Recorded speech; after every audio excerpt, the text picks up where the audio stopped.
Good morning students. आज अपने को टॉपिक मिला है characteristic of living organism bioscience. क्योंकि इससे पहले अपने क्या है कि केमिकल इवोल्यूशन करवा चुके थे स्टैनले मिलर और यूरी ने जो प्रैक्टिकल किया था, उसमें जो इनऑर्गेनिक कार्बन, मीथेन, नाइट्रोजन, इस तरह की जो प्रोडक्ट या गैस मिलाकर जो हाई वोल्टेज पर जो तैयार किया था रेड सूप, जिसमें माला के मनिये बन गए थे। बोले ये अमीनो एसिड बन गया, ये ग्लूकोज बन गया, ये फैटी एसिड और ग्लिसरॉल बन गया।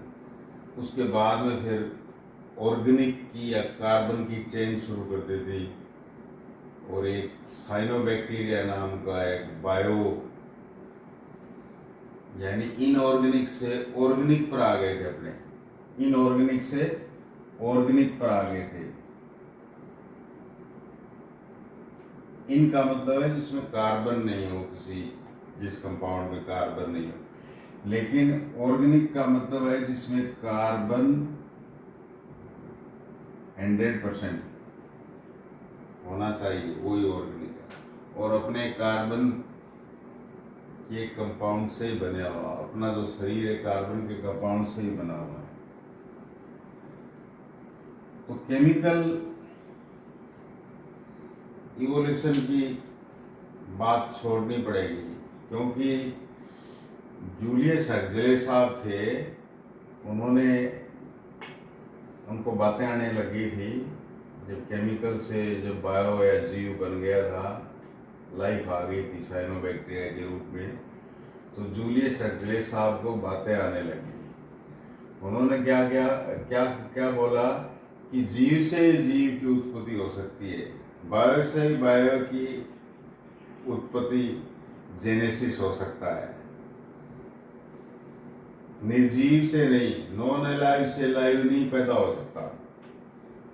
वैसे देखे तो स्टैनले मिलर और यूरी ने किया क्या था, उन्होंने नॉन अलाइव से ही लाइव पैदा किया। लेकिन स्टैनले मिलर और यूरी की बात को दरकिनार करते हुए हक्सले साहब ने बोला कि जीव की उत्पत्ति जीव से ही होगी, क्योंकि ये पता है कि सारे जीव जो है अपने जैसे, मतलब वो अंडे देते हैं, अपने जैसे जीव पैदा होते हैं, बच्चे देते हैं, वो भी उनके जैसे होते हैं। जीव से जीव की उत्पत्ति होती है। उन्होंने अपना एक डायलॉग मार दिया। तो जीव में क्या है कि चूंकि ऑर्गन होते हैं, ऑर्गेनिक होता है, ऑर्गेनिक कंपाउंड होता है, तो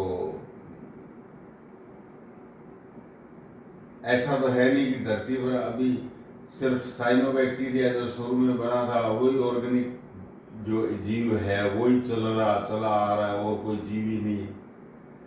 भाई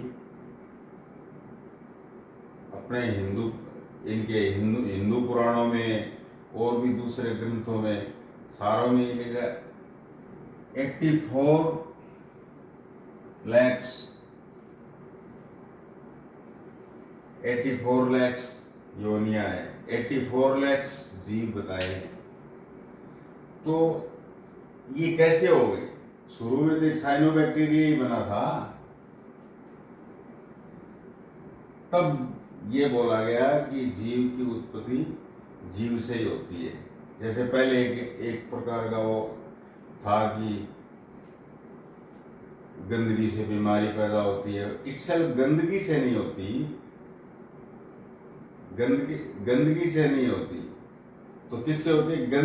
गंदगी के अंदर पनपने वाले जीव से बीमारी होती है, बैक्टीरिया पैदा होते हैं, तब बीमारी होती है। यानी जीव से जीव की उत्पत्ति होती है।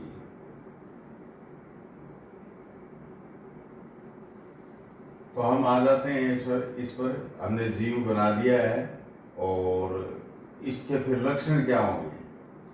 डिफर करना पड़ेगा नॉन अलाइव से अलाइव को। तो अलाइव के डिफर कैसे होंगे? इसका उल्टा सोच लो, हमेशा याद रहेगा कि जो चीज नॉन अलाइव में वो लाइव में होगी, बस। तो लाइफ में क्या होगी, मैंने इसको प्रोग्रेसिव मोड से इस तरह से लिया है कि एक वाइट लसलसा पदार्थ, कुछ हल्का गाढ़ा सा वाइट पदार्थ जिसमें कुछ ऑर्गेनली तैरते रहते हैं, इस तरह का जो लिक्विड है उसको प्रोटोप्लाज्म कहा। और इसी प्रोटोप्लाज्म के बारे में अक्सले ने बाद में एक डायलॉग कहा कि प्रोटोप्लाज्म ही यानी जीव द्रव्य ही जीवन का भौतिक आधार है, फिजिकल, जो आपको दिखता है कि ये जिंदा है, ये इस तरह से दर्पण में दिखता है कि ये चीज जिंदी है, लाइव है। तो जिंदी चीज क्या है, लाइव चीज क्या बताइए जो दिख रही है, प्रोटोप्लाज्म। अब यूं तो जीवन के कई आधार बता सकते हो, जैसे जिस किसी को मोह हो, बोले भाई इसके तो जीवन का आधार ही इसकी पत्नी थी, इसके तो जीवन का आधार ही क्या है कि इसके बेटे थे, इसके तो जीवन का आधार ही क्या है कि वो गुरुजी थे, इसके तो और बात करें आगे ब्रॉड सेंस में, तो भारत में क्या है कि भारत में हम कह सकते हैं कि लाइफ का आध्यात्मिक आधार आत्मा है। तो वैसे ही अक्सले ने क्या कहा कि प्रोटोप्लाज्म एक लाइफ का बेसिस है, जूलियस अक्सले ने कहा। इसी प्रोटोप्लाज्म को जो मेम्ब्रेन ने घेरा, चारों तरफ सराउंड किया मेम्ब्रेन ने, तो बन गया सेल। इसको कहा सेल। जैसे किले की कोई दीवार है और बीच में क्या है, राजा का कोई महल है, इस तरह से ही मैंने बीच में डीएनए आरएनए बताया था कल।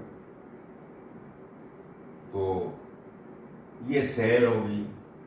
तो ये कैरेक्टरिस्टिक सजीव में पाई जाता है, प्रोटोप्लाज्म और सेल पाई जाएगी। ऐसा नहीं है कि अपना जो शरीर है, किसी भी सजीव का जो शरीर है वो एकल बना हुआ हो।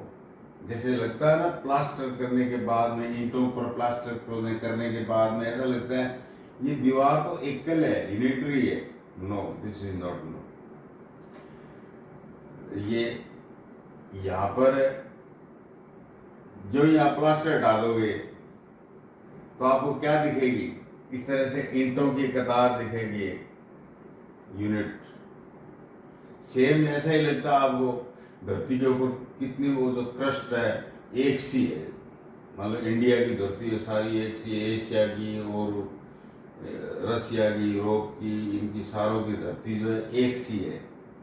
अरे एक सी नहीं है, ज्योग्राफी में पढ़ोगे तो इनके नीचे क्या है कि प्लेटें हैं टुकड़ों में, मतलब तो कहने का मतलब अपने टुकड़े टुकड़े में बने हुए हैं पूरे, जिस टुकड़े को कहते हैं सेल।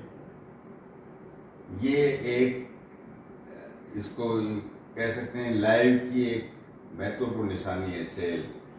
बायोलॉजी की पूरी असली कहानी जो है सेल से ही शुरू होगी। शेप एंड साइज बहुत सारी, अब और आगे बढ़ी आप कैरेक्टर पढ़ने के लिए। अब वो सेल्स जो हैं उनको ग्रुप्स में आप इकट्ठा करके देखें। सेल तो क्या है कि माइक्रोस्कोप से दिखती है ना, लेकिन बहुत सारी हो जाती हैं, ग्रुप में हो जाती हैं, तो वो दिखने लग जाती है किसमें, शेप और साइज में दिखने लग जाती है। वो क्या है कि जैसे आदमी में बिलियंस कितनी संख्या है वो इकट्ठी हो जाती है, तो हाथी में इतनी सारी सेल्स इकट्ठी हो जाती, तो हाथी जैसा दिखे, घोड़े में इकट्ठी हो जाती है, तो उसकी शेप एंड साइज बन जाती है। तो शेप एंड साइज से किसी स्पीशीज को आप पहचान लेते हो। अच्छा, अपने जनरल कह रहे थे कि ये कितनी को मोटा आदमी है, कितनी मिट्टी ले रखी है इसने, तो भाई ये मिट्टी जो है ये सेल के ग्रुप में होने से बनती है और शेप एंड साइज बन जाती है, और उस शेप एंड साइज से किसी स्पीशीज को आप पहचान जाते हो, तो ये पहचान बना देती है। तो ये भी एक वो क्या कहते हैं लक्षण है लाइफ के। अब शेप एंड साइज से क्या है कि आपने सेल्स को इकट्ठा तो कर लिया, जो प्रोटोप्लाज्म, सेल और ग्रुप ऑफ सेल से शेप एंड साइज बना ली एक लाइन की। मतलब ऐसा नहीं लग रहा आप जैसे कोई टेडी बियर बनाने जा रहे हो। अब क्या है कि इसमें अब वो ऐसा तो है नहीं कि ऐसी पड़ी रहेगी तो वो तो निर्जीव है, नॉन अलाइव है, उसमें और कोई क्रिया प्रतिक्रिया नहीं हो रही है तो वो तो फिर डेड है, नॉन अलाइव है। तो क्या मतलब हुआ? तो जो भी लाइफ में क्रिया प्रतिक्रियाएं होती हैं, रिएक्शंस जो भी होती हैं, उन रिएक्शंस को सारे जो वर्क्स हैं, अपनी लाइफ जो वर्क्स हैं बॉडी के अंदर, उनको 10 सिस्टम में बांटा हुआ है। पहले प्रोटोप्लाज्म, फिर सेल और फिर ग्रुप को टिश्यू का और बड़े ग्रुप को फिर ऑर्गन का। और ये बहुत सारे ऑर्गन, मान लो स्टोमक है, इंटेस्टाइन है, आपका माउथ है, आपका रेक्टम है, ये सब मिलकर क्या है कि आपका लीवर है, पैंक्रियाज है, ये आपका डाइजेस्टिव सिस्टम बनाती है। आपके जो लंग्स ऑर्गन है, ट्रेकिया है, गले के अंदर फेरिंग्स है, ये इस तरह के ऑर्गन मिलकर आपका क्या हवा वाला सिस्टम बनाती है। कौन से हवा वाला? Respiration system. तो मतलब है कि ये इस तरह से 10 सिस्टम है, मैंने 2 ही बताए आपको। इस 10 में से बहुत सारी क्रियाएं बता दी मैंने। न्यूट्रिशन, डाइजेस्टिव सिस्टम, उसका लिविंग जो लाइव होगा उसका एक डाइजेस्टिव सिस्टम होगा। न्यूट्रिशन, उसको एनर्जी के लिए ग्लूकोज चाहिए कि नहीं चाहिए? ग्लूकोज देने के लिए ये लाइव में न्यूट्रिशन की जो क्रिया है वो होगी। और उस खाली ग्लूकोज पड़ा हुआ क्या करेगा? ग्लूकोज में या ऑक्सीजन आएगी, वो जलेगा, यानी ऑक्सीडेशन होगी, तो क्या होगा? एनर्जी मिलेगी ना एटीपी के रूप में। तो ये रेस्पिरेशन, ये ग्लूकोज जलाएगा तो एनर्जी मिलेगी। और मेटाबॉलिज्म का मतलब क्या हुआ? अच्छा, इससे पहले आप ये भी कह सकते हो एक्सक्रीशन। जब ग्लूकोज को आपने ऑक्सीजन से यानी डाइजेस्टिव सिस्टम से, आपने रेस्पिरेटरी सिस्टम से जलाया इसको, तो ये गंदा पदार्थ निकल गया, कार्बन डाइऑक्साइड। और अमीनो एसिड्स से गंदे पदार्थ निकल गए, क्रेटिनिन, यूरिया, यूरिक एसिड, इस तरह के गंदे पदार्थ। और जो सॉलिड होगा वो भी तो बाहर निकलेगा फिशेज के रूप में। तो इस गंदगी को बाहर निकालने का काम कौन करेगा? Excretory system. सारे सिस्टम 10 के अंदर है एक्सक्रीटरी सिस्टम। अब एक सिस्टम सेंसिटिविटी एंड अडाप्टेशन, ये चलो मैं बाद में बताता हूँ आपको। पहले ये देखिए, ये बीच में फंस गए मेटाबॉलिज्म। कि मेटाबॉलिज्म ये फेसबुक वाला मेटा नहीं है। मेटाबॉलिज्म मतलब क्या है कि जो शरीर है उसके अंदर 2 तरह की एक्टिविटी होती है, एक तो कैटा, एक एना।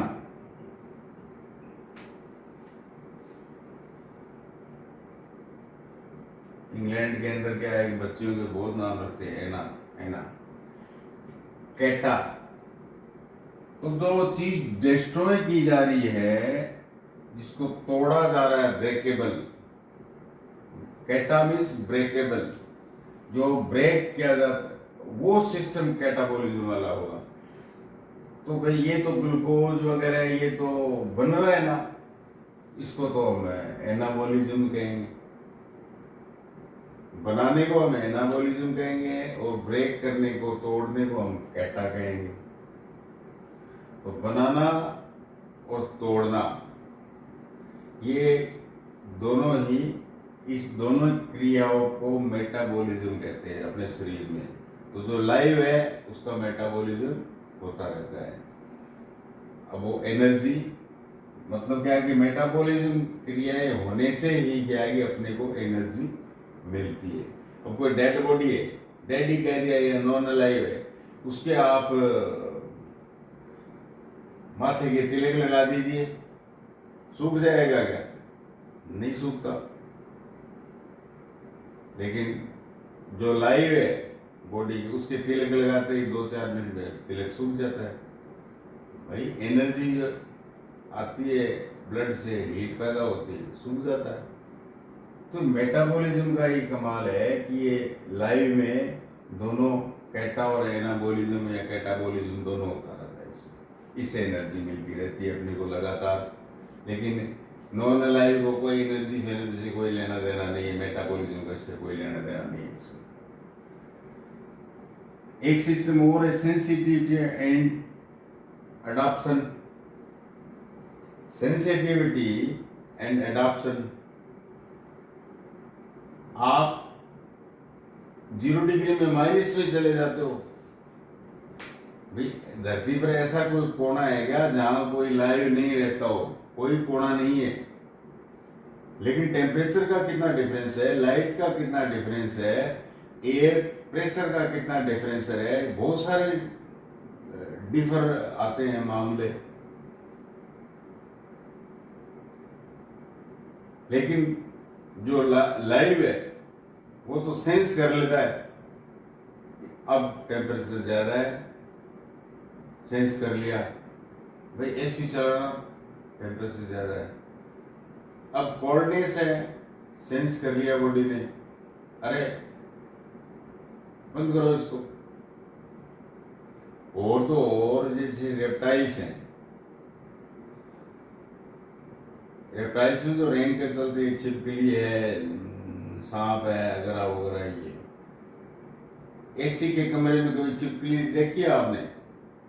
यदि आ भी जाएगी और बाद में आप एसी चला देते हो, कोल्ड में ले आते हो टेम्परेचर को, तो उसकी बॉडी सेंस कर लेती है। जैसे आदमी बॉडी सेंस कर लेती है, वैसे उसकी बॉडी सेंस कर लेती है, सेंसिटिविटी, क्योंकि वो जिंदा है, लाइव है, वो सेंस कर लेती है। सेंस करके क्या है, वो जिधर से गर्मी आ रही है उस जैसे दरवाजे की तरफ से आ रही है, दरार से गर्मी आ रही है, तो उस दरार की तरफ चलने लग जाएगी छिपकली।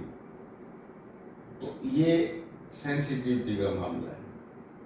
समुद्री जीव है, वो हॉट वाटर, कोल्ड वाटर, जो भी समुद्र में जैसा है उसको सेंस करने, उनको उनके अंदर सेंस ऑर्गन्स है, सेंसर है। आजकल तो सारा काम सेंसर से ही चलता है। क्या क्वेश्चन है? बाद में पूछ लेना लास्ट में। मेटाबॉलिज्म, सेंसिटिविटी, अडॉप्शन, तो ये जो कैरेक्टर है ये लिविंग ऑर्गेनिज्म का कैरेक्टर होगा। 9th कैरेक्टर जो है रिप्रोडक्शन।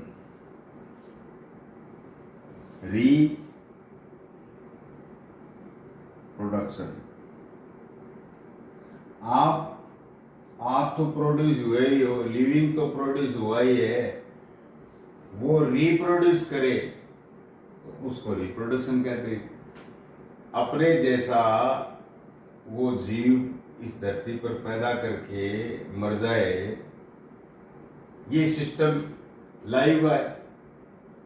पेड़ अपने जैसा एक पेड़ बीज के अंदर छोड़ के सॉफ्टवेयर बना के, यानी डीएनए में अपनी प्रतिकृति रिप्लिका छोड़ के, और वो चला जाता है, पेड़ नष्ट हो जाता है।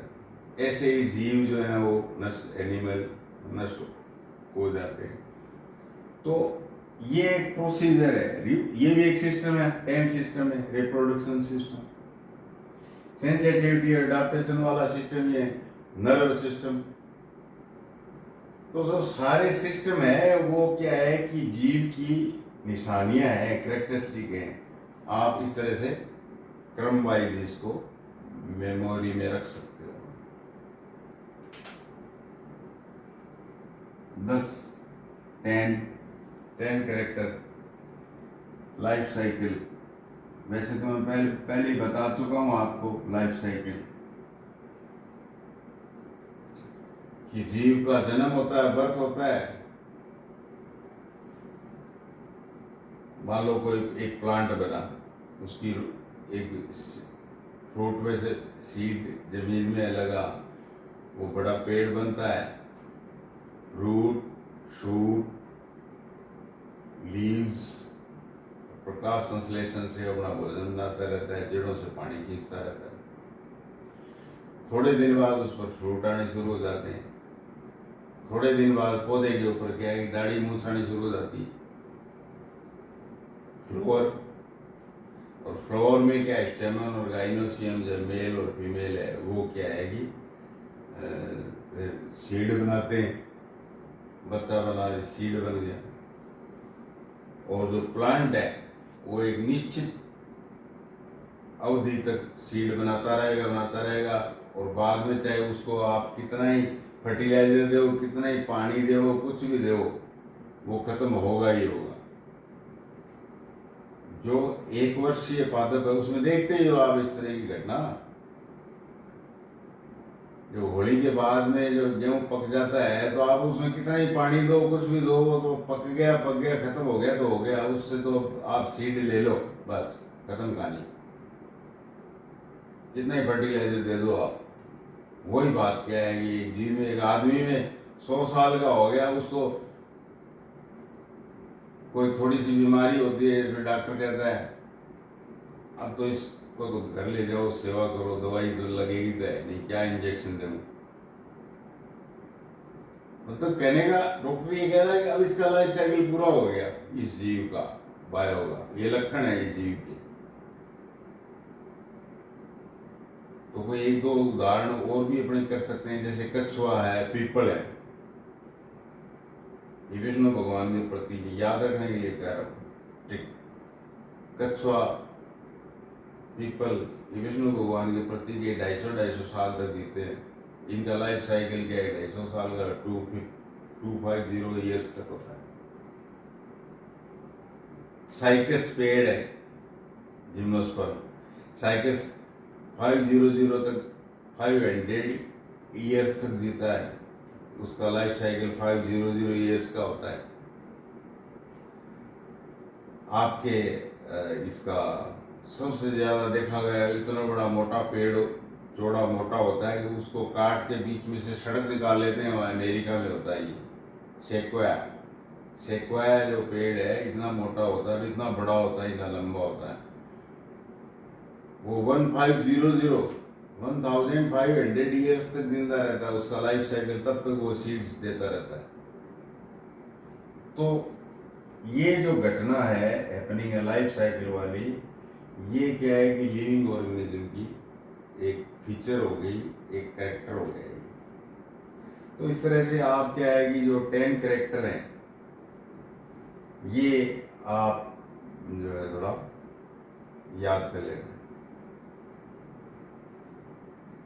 तो जो इसमें सबसे बढ़िया क्वेश्चन जो बनने वाला है वो ये है कि जो लाइव है उसमें एनर्जी किस रूप में होती है, मेटाबॉलिज्म से एनर्जी निकलती है, वो किस रूप में निकलती है? बोलो एटीपी के रूप में, एडिनोसिन ट्राइफॉस्फेट, एटीपी के रूप में निकलती है, जमा होती है अपने शरीर में ग्लूकोज के जलने पर। अच्छा, तो वो ये भी पूछ सकता है कि एनर्जी जो सजीव रखते हैं उसका फॉर्म क्या है, मैकेनिकल है, इलेक्ट्रिकल है,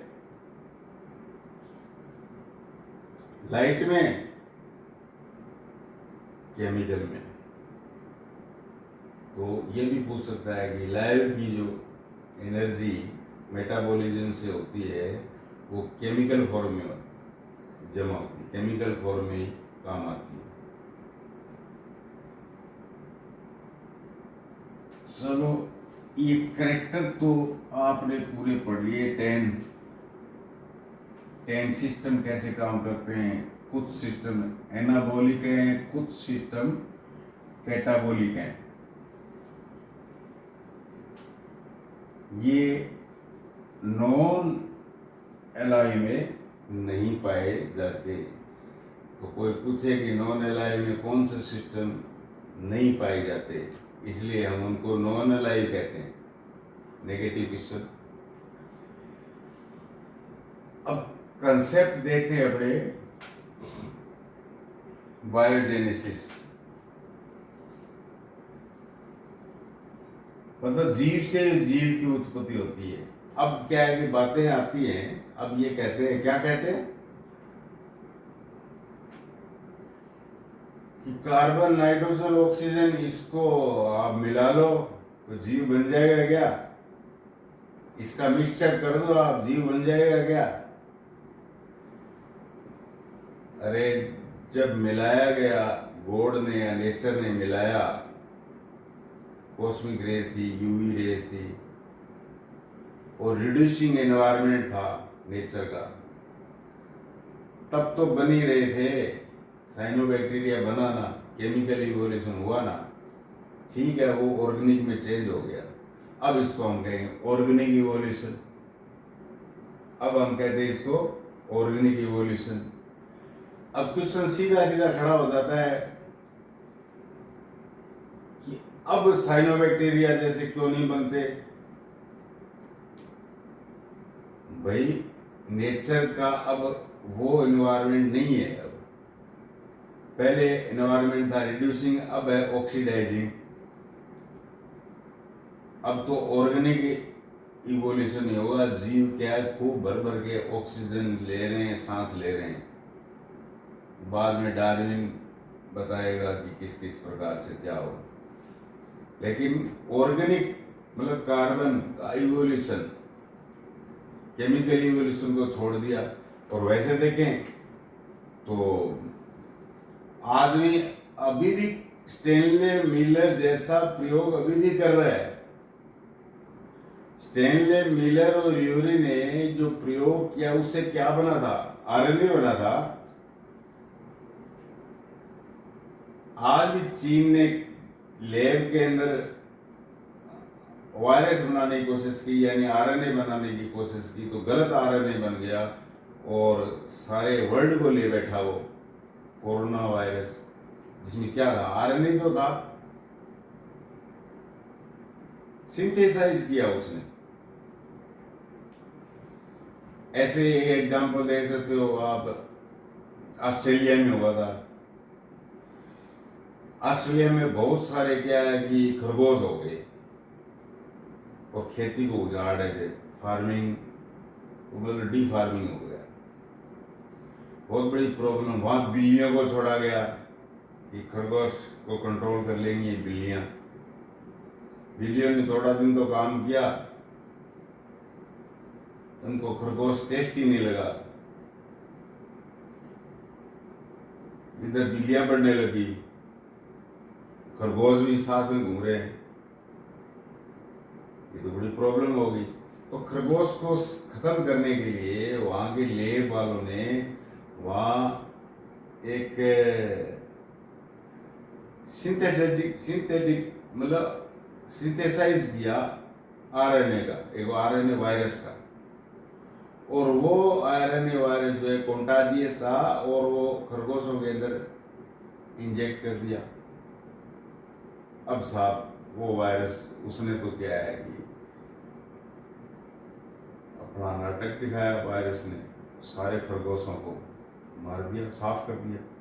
जैसे कोरोना आदमियों को मारने लग रहा था, ह्यूमंस को, वहाँ सारे खरगोश उस वायरस के कारण खत्म हो गए। तो ये नहीं कह सकते कि केमिकल से जीव नहीं बनाए जा सकते। ठीक है, जीव बन गए, आगे क्या प्रोसीजर है ऑर्गेनिक इवोल्यूशन का, इसलिए कार्बन का आगे क्या क्या डेवलपमेंट हुआ। हम कार्बन है, गाय कार्बन है, तो इस ऑर्गेनिक कंपाउंड से बने हैं हम, सजीव हैं। हमारा आगे क्या इवोल्यूशन होता है, तो उसको क्या है कि एक धारणा ये रहेगी, ऑर्गेनिक इवोल्यूशन कंसेप्ट है। बायोमस जीव, लाइफ, जेनेसिस मतलब जेनरेशन, उत्पत्ति, जीव से जीव की उत्पत्ति, ये पॉइंट है अपना। अब जो पढ़ रहे हैं वो पॉइंट है कि जीव से जीव की उत्पत्ति। तो उसमें एक कंसेप्ट ये आया कि ऑर्गेनिक इवोल्यूशन, और ये श्रीमान साइंटिस्ट थे फ्रांसिस्को रेड्डी, और उसको और एक लाइन उसने बोल दी तो उसको याद रखना और पड़ेगा, जीके है फ्रांसिस्को रेड्डी। ये कोई आंध्र प्रदेश का रेड्डी नहीं था, फॉरेन का था, फ्रांसिस्को रेड्डी। उसने ये ऑर्गेनिक इवोल्यूशन के बारे में कहा कि जीव की उत्पत्ति जीव से होती है। सेल थ्योरी, अब यहाँ एक दो साइंटिस्ट और आ गए, स्लाइडेन महोदय,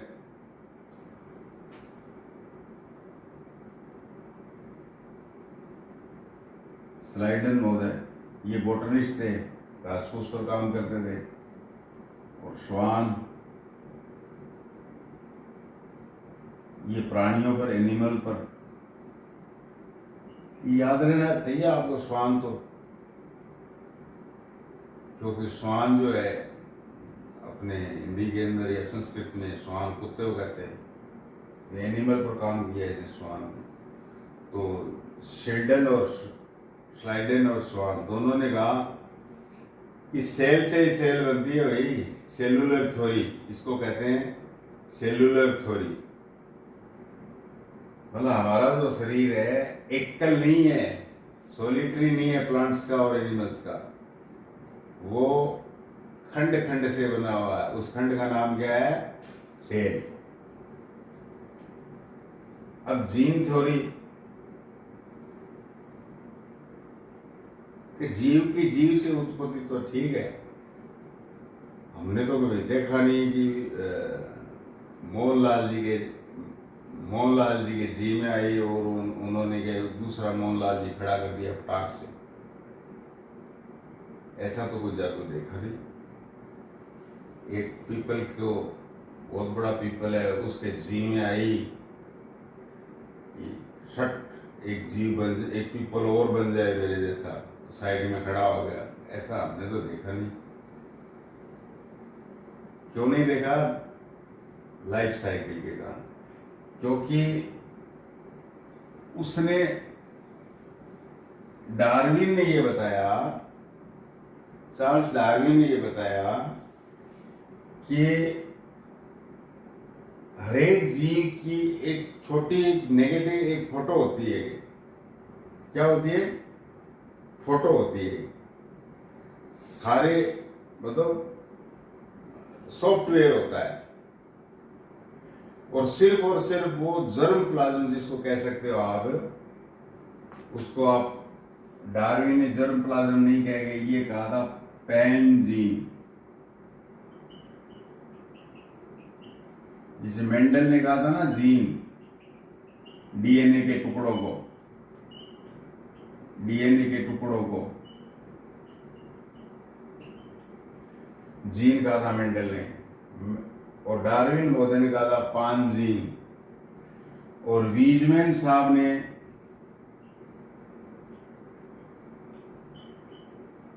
वो वाइजमैन है या वीजमैन है, उन्होंने इस बीजमैन ने इस बीज का नाम जर्म प्लाज्म बताया, जर्म प्लाज्म, कि हरेक सजीव की एक जीन्स होती हैं, 5 जीन, वो ही क्या है कि आगे पीढ़ी को बढ़ाती हैं, और जो शरीर है वो यहीं रह जाता है। बात तो गीता वाली होगी, आध्यात्मिक आधार जीवन का, कि सिर्फ आत्मा ही बाहर निकलती है अंतिम समय में, शरीर तो यहीं रह जाता है। तो भाई ये पेंजीन है, ये आत्मा बताया, मतलब डार्विन महोदय ने, और बीजमैन ने बताया जर्म प्लाज्म। कि ये थ्योरी है, ये शरीर जो आप देख रहे हो, जब उन लोगों ने क्वेश्चन किया उनसे तो बोले ये सॉफ्टवेयर है, ये आगे ले जाता है, हार्डवेयर यहीं रह जाता है। अच्छा, तो हार्डवेयर मतलब बीजमैन ने बताया कि कंटिन्यूटी ऑफ जर्म प्लाज्म ही आगे से आगे आगे जाता है जीव में, कंसेप्ट बताया उसने। सोमेटोप्लाज्म बॉडी हार्डवेयर, सोमा कहते हैं बॉडी को, SOMA बॉडी, तो बॉडी का जो प्लाज्म वो तो यही रह जाता है। अब एक और फिर डार्विन का एक छोटा सा बता देता हूँ कि इनमें 5 जीन में चेंज आने से क्या हुआ, इन्वायरमेंट से चेंज आए 5 जीन में, और फिर क्या है कि ऑर्गेनिक इवोल्यूशन हुआ। जैसे अपने आ रहे हैं ना मोबाइल G5 जनरेशन का आ गया, तो वैसे क्या है कि अपने कि पैंजिन जो बंदरों की थी उसमें चेंज आने से क्या है कि आदमी जो है G5 या AI बन गया। आजकल AI चल रही है, 5 जनरेशन की जगह क्या चल रही है, AI चल रही है। तो जनरेशन 1, जनरेशन 2 और AI ये सब आ गया। ये 5 जीन में, पैन जीन में चेंज आने से जर्म प्लाज्म बीजमैन के अनुसार। अब एक श्रीमान है बीडल है,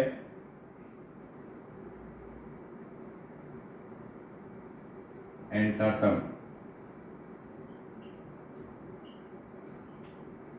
2 वैज्ञानिक थे। उन्होंने कहा कि हमारा जो शरीर है ना उसमें जो मेटाबॉलिज्म होता है हर एक चीज की, अब कि खाना खा रहे हैं, प्रोटीन का पाचन होगा तो उसके लिए एंजाइम चाहिएगा। ऑक्सीजन हीमोग्लोबिन से अटैच करेगा, ऑक्सीजन अंदर लेगा, उसके लिए एंजाइम चाहिएगा। What is the enzyme? Enzymes are the organic compounds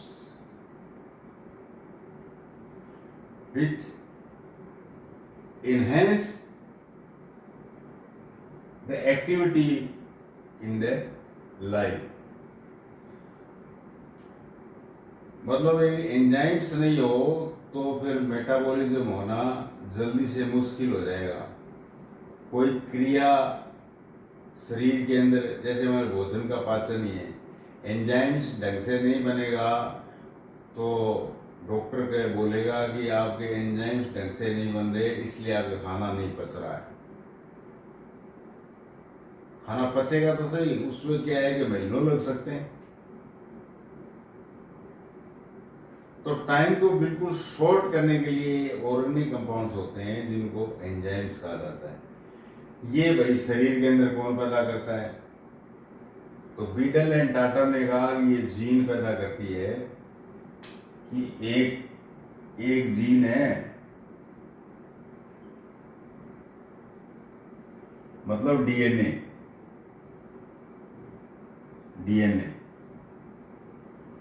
और ये क्या है कि अपनी कॉपी बनाता है, इसकी कॉपी है आरएनए कॉपी, अपने जीन की एक कॉपी बनाता है आरएनए, और यहाँ डीएनए है, ये कॉपी बनाकर यहाँ बाहर भेज देता है न्यूक्लियस से, कॉपी आ गई यहाँ आरएनए, और ये आरएनए यहाँ एंजाइम बना देता है जो जैसा चाह एंजाइम। तो चाबी तो इस जीन के पास होगी ना उस एंजाइम की, जो आगे काम करेगा, प्रोटीन को पचाएगा या वो जो भी काम करेगी, ऑक्सीजन लाएगा। तो मूल कॉपी तो डीएनए हो गया ना, जीन। बीडल टाटा ने कहा एक जीन एक ही एंजाइम पैदा करता है।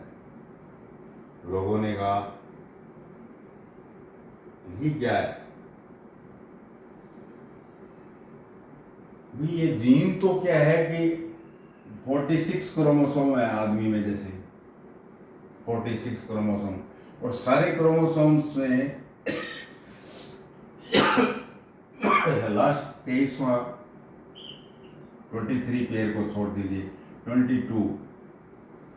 22 पेयर्स में एक सी जीन है, एक एक जोड़े में 17 जीन है, दूसरे में मान लो 500 जीन है, एक ही जगह पर इस तरह से सारे क्रोमोसोम्स में, सेल्स में। आपके कान में, नाक में, हाथ में, पैर में, सारे मांस में, बोन्स में, सारी सेल्स के अंदर ये क्रोमोसोम और ऐसे ही जीन्स लगी हुई हैं। और स्टोमक में तो प्रोटीन पचाने वाली जो जीन्स है तो कान में भी है, नाक में भी है, पैर में भी है।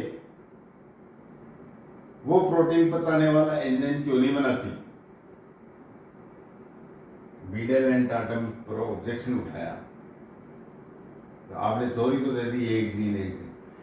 तो फिर कहे कि नहीं ऐसी बात नहीं है, चेंज करो इस स्टोरी को, वेरिएबल जीन चोरी करो, वेरिएबल जीन चोरी। वेरिएबल जीन चोरी का मतलब है कि जो जैसा उसको जैसा काम साधे वो करे।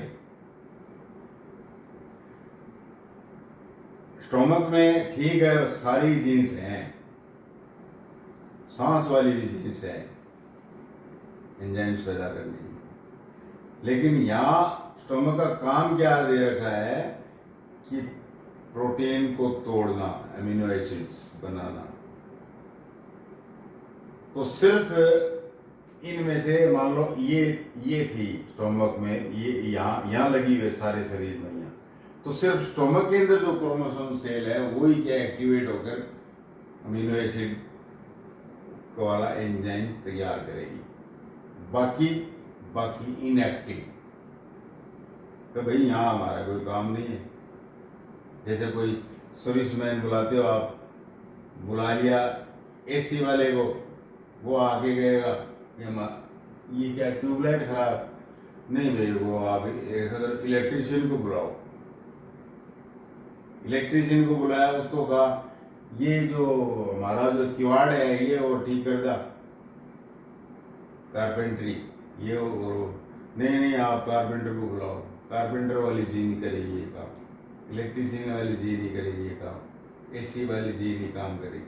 तो ये वेरिएबिलिटी होगी ना, तो इसलिए एक थ्योरी आ गई वेरिएबल जीन थ्योरी, तो वही सक्रिय होती है, विशेष डीएनए का खंड सक्रिय होता है इसमें। अब सजीवों में एक कंसेप्ट यह आया कि सेंसिटिविटी, जो मैंने बताया था एडाप्शन और सेंसिटिविटी से एक टेंडेंसी होती है सजीव बायोजेनेसिस में, टेंडेंसी।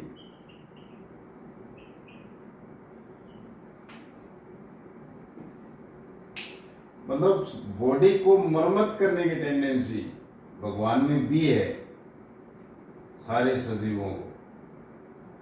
आप बीमार होते हो, ठीक, आप एंटीबायोटिक ले लेते हो, ठीक हो जाते हो, लेकिन आप एंटीबायोटिक लेते ही नहीं हो, ठीक तो फिर भी हो जाते हो आप। अब कोरोना में क्या है, वायरस जन्य जितने भी रोग हैं उनमें आप कितनी दवाई दे दो, जुकाम है बोलो दवाई दो डॉक्टर साहब, अच्छा लो ये ले जाओ, डॉक्टर बोलता है जुकाम वाले को ये ले जाओ, ये लोगे तो एक हफ्ते में ठीक हो जाओगे, वरना 7 दिन लग जाएंगे।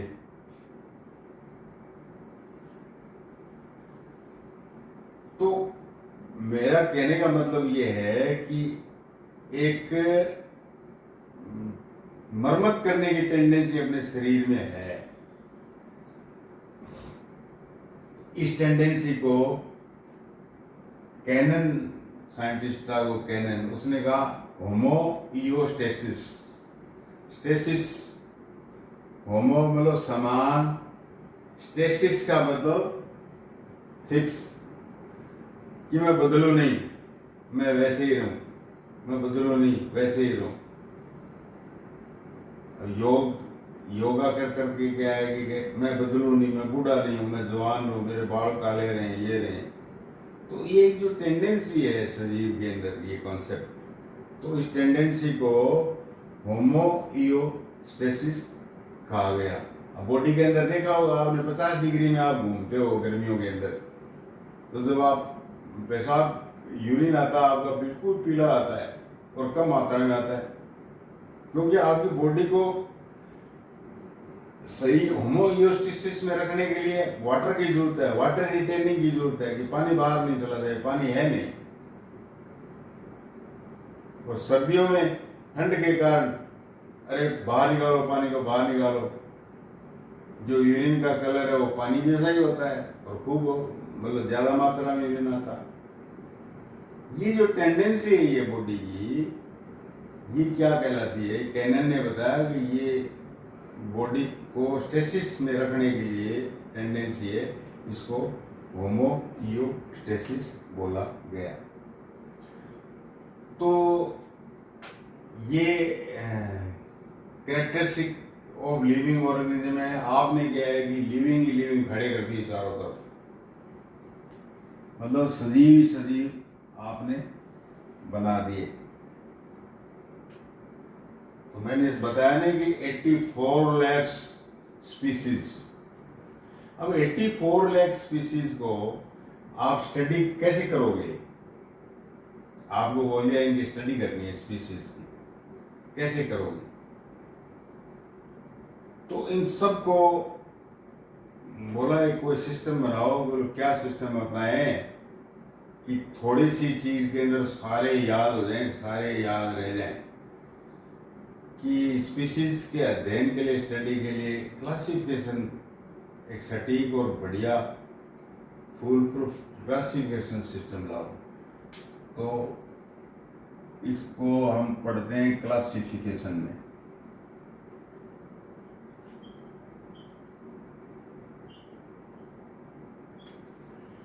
मतलब अलग अलग जो स्पीसीज हैं दुनिया भर की मिलियंस में, उनको एक एक क्लास में जचाना और एक पूरे क्लास की स्टडी कर ली। अब क्लास का मतलब क्या है कि जैसे स्टूडेंट्स तो क्या है कि मान लो एक स्कूल के अंदर 2000 है, लेकिन उनको 6-7 ग्रुप में बांट दिया कि 6th class, 7th class, 8th class, 7, तो अपने अपने ग्रुप में इकट्ठे हो जाते हैं, क्लास बन गई उनकी। अब 7th क्लास का क्या सिलेबस है और कोई टीचर जाएगा तो वो बताएगा, वो 7th की बात करेगा, वो 12th क्लास की बात थोड़ी करेगा। तो बात ये इसलिए क्लासिफिकेशन करना पड़ा, to study the whole organisms in a short style. तो सबसे पहले श्रीमान साइंटिस्ट थे रे।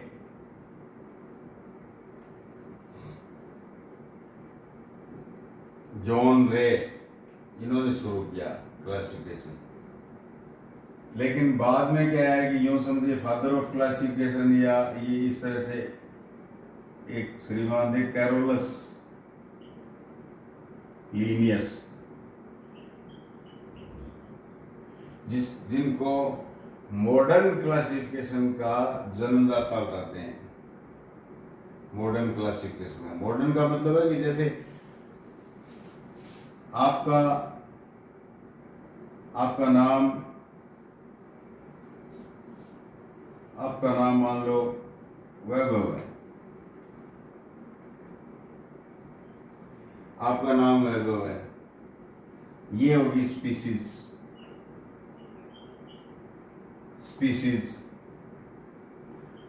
आपका जो सरनेम है वो जीनस हो गया। वैभव तो बहुत है, क्या नहीं साहब, ये जो वैभव जो है ये वर्मा लगाता है, वैभव वर्मा, ये जीनस हो गया। वर्मा तो बहुत है, मतलब बड़ा होता था ना इस तरह से ग्रुप। देखिए आप ऐसे, मैं इसको बड़ा कर रहा हूं, भले ही आप उल्टा कर लो, एक ही बात है। ये जीनस आ गई। जीनस के बाद में क्या आएगी?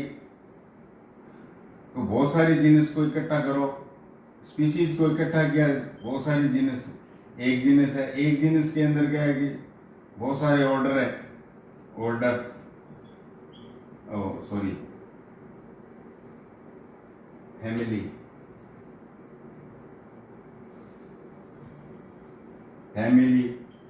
बहुत सारी फैमिलियां मिलकर ऑर्डर बनाती हैं, बहुत सारे ऑर्डर मिलकर क्या बनाते हैं? फाइलम बनाते हैं। तो एक तरीका बनाया उन्होंने, मतलब कि अच्छा शिक्षा विभाग, एजुकेशन डिपार्टमेंट, अच्छा ठीक है, शिक्षा विभाग, फाइलम हो गया। अच्छा, कौन सा गांव? बोलो एक्स गांव। अच्छा, ये ऑर्डर हो गया, ऑर्डर। अच्छा, कौन सी स्कूल? वो फैमिली होगी। आखिर तक क्या है कि आप तक पहुंच जाएंगे, वो स्पीसीज तक पहुंच जाएंगे, आप स्पीसीज हो। तो इस तरह का जो सिस्टम है ये कैरोलस लिनियस ने बनाया था और उसने क्लासिफाई किया। और इन बातों को सारों को क्या है कि उसने प्लांट्स का, एनिमल्स का, मतलब काफ़ी उसने किया था। जैसे एनिमल्स के बारे में लिखा था उसने किताब सिस्टेमा नेचुरा, नेचर का सिस्टम। ये किताब किसने लिखी? कैरोलस लिनियस ने।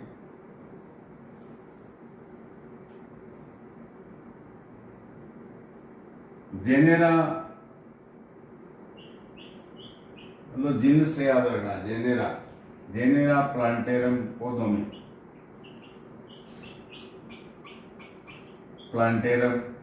एक प्लांटेरम और लिखी थी इसने, कौन सी प्लांटेरम?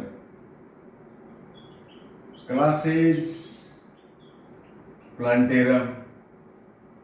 एक किताब और लिखी उसने। मान लो होते किताबें लिखते, अपने नहीं लिख सकते। कौन सी लिखी थी? फिलोसॉफिका, फिलोसॉफिका बोटानिका।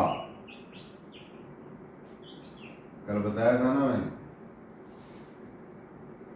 बोटनी का मतलब होता है बास्किंग, मतलब चरना, ब्राउजिंग। ये 4 किताब कैरोलस लिनियस महोदय ने लिखी। कोई भी किताब पूछ सकता है जीके में, कौन थे श्रीमान, क्या काम किया था, आधुनिक क्लासिफिकेशन कैसे आया, सिस्टम ऑफ नेचरिया में क्या है, नेचर के सिस्टम के बारे में। और ये जो मैंने species, genus, family, order, phylum, और फाइलम के बाद में जगत जो बताया था।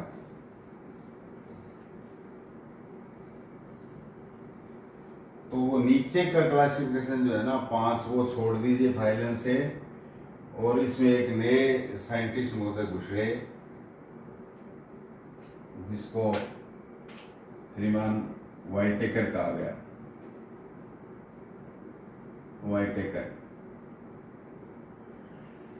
वाइटेकर महोदय ने क्या है कि वो जो भी सारे जो सजीव है ना, लाइव है।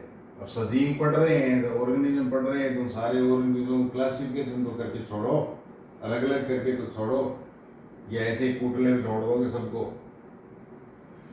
तो उसने 5 जो है जगत बनाए, मतलब 5 ग्रुप बनाए उसने, जगत को सही 5 जगत बनाए उसने, 5 मतलब बड़े ग्रुप किए उसने। उसके बाद में चलेंगे हर एक जगत फाइलम को। पहला उसने कहा कि मोनेरा,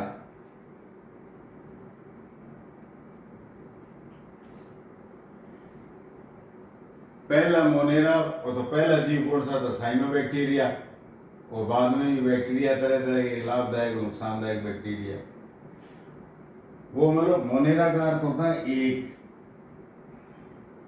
मतलब इस तरह से एक, इसमें डीएनए पड़ा है, आरएनए पड़ा है, और ये मेम्ब्रेन है, एक थैली,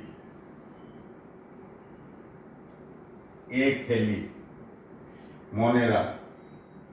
उसमें कौन से, जिसमें क्या है कि कोई दूसरी थैली, अंदर दूसरी थैली कह रहा हूं, या न्यूक्लियस, या अंदर न्यूक्लियस नहीं हो, डीएनए जो है कोई मेम्ब्रेन से नहीं घिरा हो, डीएनए थैली में नहीं हो, समझ गए? डीएनए किसी बैग में नहीं हो, खुला पड़ा है अंदर एक ही थैली में। तो बाहर अंदर सब एक में एक थैली है, मोनेरा। तो ऐसे जीव जो यूनिन्यूक्लिएट, एक ही कोशिका के हो, और जिनमें न्यूक्लियस मेम्ब्रेन नहीं हो, समझ में आ गया? इनको न्यूक्लियस का दूसरा एक नाम भी होता है कैरियो, कहते हैं कैरियोन। न्यूक्लियस का क्या नाम है? कैरियोन, पर्यायवाची।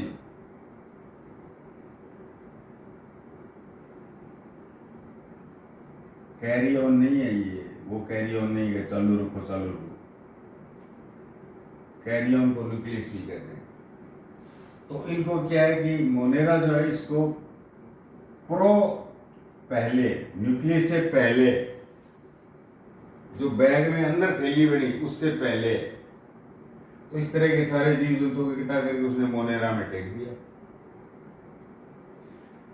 कुछ यूनिन्यूक्लिएट ऐसे आए जिन्होंने अपने क्या है कि डीएनए के चारों तरफ ऐसी मेम्ब्रेन बना ली।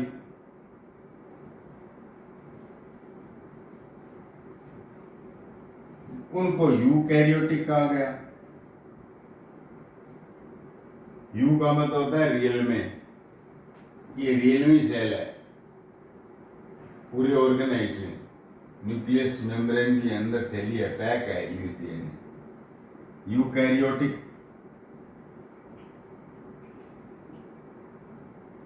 जो यूकैरियोटिक थे उनको उसने नाम दिया, मैं कहा लिखूं, प्रोकैरियोटिक को मोनेरा नाम दे दिया, और यूकैरियोटिक को नाम उसने दे दिया प्रोटिस्टा। प्रोटिस्टा। आपको पूछने के लिए ये पूछ सकता है कि एक ऐसा जीव है जो यूनिन्यूक्लिएट है। न्यूक्लिया बोलते हैं ना, मतलब बैग सेल के अंदर एक बैग, यूनिन्यूक्लिएट है और फोटोसिंथेसिस भी कर रहा है। यूग्लिना, क्लेमाइडोमोनास, इस तरह के कुछ जीव है।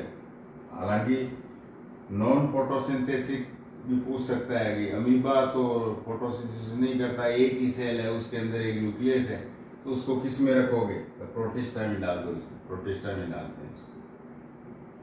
तो अमीबा, पैरामीशियम वगैरह प्रोटिस्टा में डाल दें, हालांकि वो फोटोसिंथेसिस नहीं करते, लेकिन और कंडीशन पूरा कर देते हैं। वो यूनिन्यूक्लिएट है और यूनि मेम्ब्रेनस। तीसरा जो ग्रुप है उसने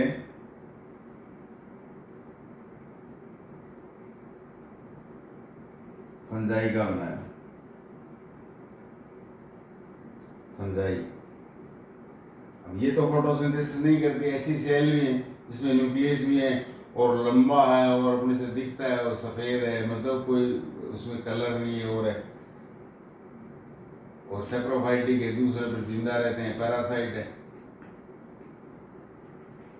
ऐसे ग्रुप को किस में डालोगे? जिसमें क्या है कि सेल के चारों तरफ सेलुलोज और काइटिन की दीवार है, सेलुलोज की दीवार है। प्लांट्स में है तो प्लांट्स वो, लेकिन फोटोसिंथेसिस नहीं करने वाला प्लांट है, तो इसको अलग रखोगे, फंजाई में रखो। इसके बाद में फिर क्या हुआ कि अब तो सरल है, 4 और 5 प्लांटी दिखते हैं सारे यार आंख से, प्लांटी और जू, एनिमल्स। प्लांट्स और एनिमल का अलग बना दिया, और छोटे मोटे थे उनको रंगहीन, हरे और थैली वाले और बिना थैली वाले, ऐसे कैरेक्टर करके इसने 5 ग्रुप बना दिए बड़े।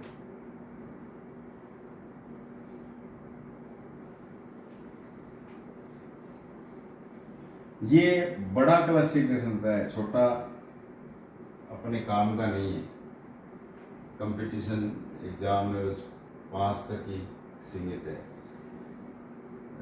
तो वो अमीबा को पूछ लेगा क्लासिफिकेशन में ये क्या है, और जो प्लांट्स है उसको किस में रखा, बोले प्लांटी में डालते हैं इसको वर्गीकरण में। कैरोलस लिनियस की किताबें वगैरह है वो पूछ लेगा, उस किताब में क्या है, ज़्यादा हार्ड करेगा तो उस किताब में क्या लिखा है वो पूछ लेगा। तो इस तरह से हमने क्लासिफिकेशन पढ़ लिया सजीवों का, उनका कंसेप्ट पढ़ लिया, उससे पहले उनके कैरेक्टरिस्टिक भी पढ़ दिए। आपको अच्छी तरह से याद हो जाएगा।